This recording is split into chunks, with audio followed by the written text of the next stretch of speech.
Have you ever felt like your entire world was crumbling around you? Like the person you trusted most had just pulled the rug out from under your feet? That's exactly where our story begins, with a man named David. He was an ordinary guy, living what he thought was an ordinary, happy life. He had a wife he adored, Sarah, and a stable job that, while not glamorous, paid the bills. To him, this was everything. He found joy in the simple things: a home-cooked meal, a quiet evening on the couch, the comfort of knowing he had a partner to share his life with. But sometimes, the life we think we have is just a carefully constructed illusion. For David, the first crack in that illusion appeared on a Tuesday. It was a day like any other, or so he thought. He came home from work a little early, a bouquet of Sarah's favorite flowers in his hand, planning a surprise dinner. But the surprise was on him. As he walked through the door, the sounds from upstairs weren't of Sarah watching her favorite show or talking on the phone. It was a sound that made his blood run cold. He climbed the stairs, his heart pounding in his chest like a drum. Each step felt heavier than the last. He pushed open the bedroom door, and there it was. The betrayal, in his bed, in his home. Sarah and another man. The flowers slipped from his hand, scattering petals across the floor like the shattered pieces of his heart. The silence that followed was deafening, broken only by Sarah's panicked gasp. The man with her scrambled for his clothes, avoiding David's eyes, and was out the door in a flash. But David barely noticed him. His eyes were locked on Sarah, the woman he had promised to love and cherish, the woman he thought he knew. In that moment, she was a stranger. The excuses started tumbling out of her mouth, a waterfall of lies and justifications, but David couldn't hear them. All he could hear was the echo of his own naivety. He didn't shout. He didn't scream. A cold, quiet calm washed over him. He simply turned around, walked out the door, and didn't look back. The days that followed were a blur of numb disbelief. David felt hollowed out, like a shell on the beach.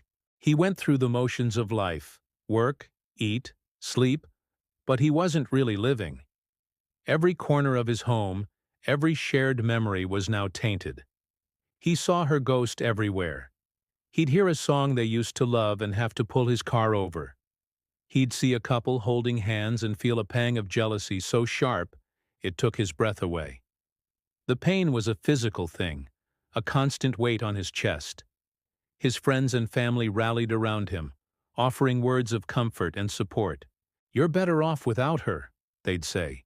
"She didn't deserve you." He knew they were right, but that didn't make the nights any less lonely. The temptation to fall into a spiral of bitterness was immense. It would have been so easy to let anger consume him, to become a victim of his circumstances. He could have spent the rest of his life hating Sarah, hating the world. But one morning, something shifted. David woke up and looked at his reflection in the mirror. He saw a man he didn't recognize. The light was gone from his eyes, replaced by a deep, weary sadness. He looked tired. He looked defeated. And in that moment, he made a decision. He refused to let Sarah's betrayal define the rest of his life. He wouldn't let her have that power over him. She thought she had broken him, but he was about to prove her, and himself, wrong. This wasn't going to be a story about revenge. It was going to be a story about rebirth. He realized that holding on to anger was like drinking poison and expecting the other person to get sick. The only person he was hurting was himself. So he decided to channel all that pain, all that anger, all that grief into something positive. He would turn this devastating chapter of his life into the fuel for his greatest comeback. The first step was rediscovering himself. For years, his identity had been intertwined with Sarah's. He was David, Sarah's husband. Now he had to figure out who David was. He started small. He signed up for a gym membership, not to get a revenge body, but to have a healthy outlet for his frustration. The burn in his muscles felt good, a physical pain he could control, unlike the emotional pain that had held him captive. He started lifting weights, and with every pound he added to the bar, he felt a little bit of the emotional weight lift off his shoulders. He also revisited old hobbies he'd let slide. He dusted off his old guitar and started playing again. The chords and melodies became a form of therapy, allowing him to express emotions that words couldn't touch. He started hiking, finding peace and clarity in the quiet solitude of nature. The higher he climbed, the smaller his problems seemed. He was reconnecting with the person he was before his marriage and discovering new parts of himself he never knew existed.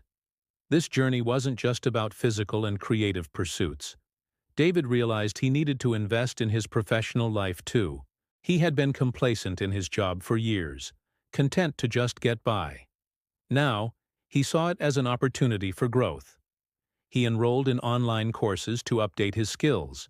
He volunteered for challenging projects at work. He started networking with colleagues. His newfound focus and drive didn't go unnoticed. His boss saw the change, the fire in his eyes. A promotion that had seemed like a distant dream was suddenly within his grasp. Throughout this transformation, David learned a crucial lesson: forgiveness. Not for Sarah's sake, but for his own. He realized that forgiving her didn't mean condoning what she did. It meant letting go of the power it held over him. It meant accepting that the past had happened, and that he couldn't change it, but he could control his future. He wrote a letter to Sarah, a letter he never sent. In it, he poured out all his hurt and anger, and then he let it go. He wished her peace, not because she deserved it, but because he deserved it. About a year later, David ran into Sarah at a coffee shop. He was almost unrecognizable. He stood taller, his eyes were clear and bright, and he radiated a quiet confidence. She, on the other hand, looked the same. She tried to make small talk, her voice laced with a hint of regret. She mentioned that things with the other man hadn't worked out. She looked at the new David, the man who had rebuilt himself from the ashes of their relationship, and perhaps for the first time, she saw what she had lost. But David didn't feel triumph or a desire for revenge. He simply felt peace. He was polite, but distant. Her life was no longer his concern. He had his own life, a life he had painstakingly and lovingly built for himself. He had turned her betrayal, the most painful experience of his life, into his greatest strength. It had forced him to look inward, to push his limits, and to become a better, stronger, and happier version of himself. David's story is a powerful reminder that we cannot control what happens to us, but we can always control how we respond.